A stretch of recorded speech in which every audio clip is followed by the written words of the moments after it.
School ନାହିଁ ତ vote ନାହିଁ ଏମିତି କିଛି କହି ସରକାରଙ୍କ ଉପରେ ଗର୍ଜିଛନ୍ତି ଗ୍ରାମବାସୀ।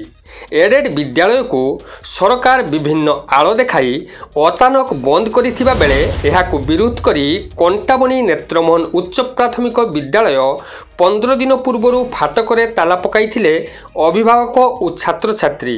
ଦୀର୍ଘ 40 ବର୍ଷ ଧରି ଚାଲିଥିବା ସ୍କୁଲକୁ ଅଚାନକ ବନ୍ଦ କରିବାରୁ ଉତ୍ତ୍ୟକ୍ତ ହୋଇଥିଲେ ଗ୍ରାମବାସୀ।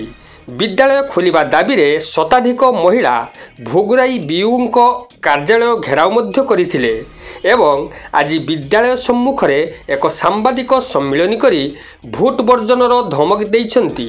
ଯଦି ବିଦ୍ୟାଳୟ ଖୋଲା ନଯାଏ ତାହେଲେ ସମୂହ ଗ୍ରାମବାସୀ ଭୋଟ ବର୍ଜନ ସହିତ ବିଦ୍ୟାଳୟରେ ବୁଥ୍ ମଧ୍ୟ କରାଇ ଦେବେ ନାହିଁ ବୋଲି ଚେତାବନୀ ଦେଇଛନ୍ତି।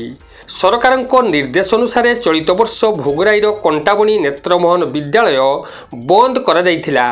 ଏହା ଉପରେ ବିଦ୍ୟାଳୟ କମିଟି ଏବଂ ଅଭିଭାବକମାନେ ହାଇକୋର୍ଟର ଦ୍ୱାରସ୍ଥ ମଧ୍ୟ ହୋଇଥିଲେ। ହାଇକୋର୍ଟ ସମସ୍ତ ବିଦ୍ୟାଳୟକୁ ଖୋଲିବାକୁ ନିର୍ଦ୍ଦେଶ ଦେଇଥିଲା ବେଳେ ବିଦ୍ୟାଳୟ ଆଜି ଯାଏ କାହିଁକି ଖୋଲାଯାଉନି ବୋଲି ବିରୋଧ କରି ବିଦ୍ୟାଳୟ ସମ୍ମୁଖରେ ଏକ ସାମ୍ବାଦିକ ସମ୍ମିଳନୀ କରି ସରକାରଙ୍କୁ ଚେତାବନୀ ଦେଇଛନ୍ତି ଗ୍ରାମବାସୀ। ଜଳେଶ୍ୱରରୁ ଗୌରୀଶଙ୍କର ମହାନ୍ତିଙ୍କ ରିପୋର୍ଟ, JCL TV।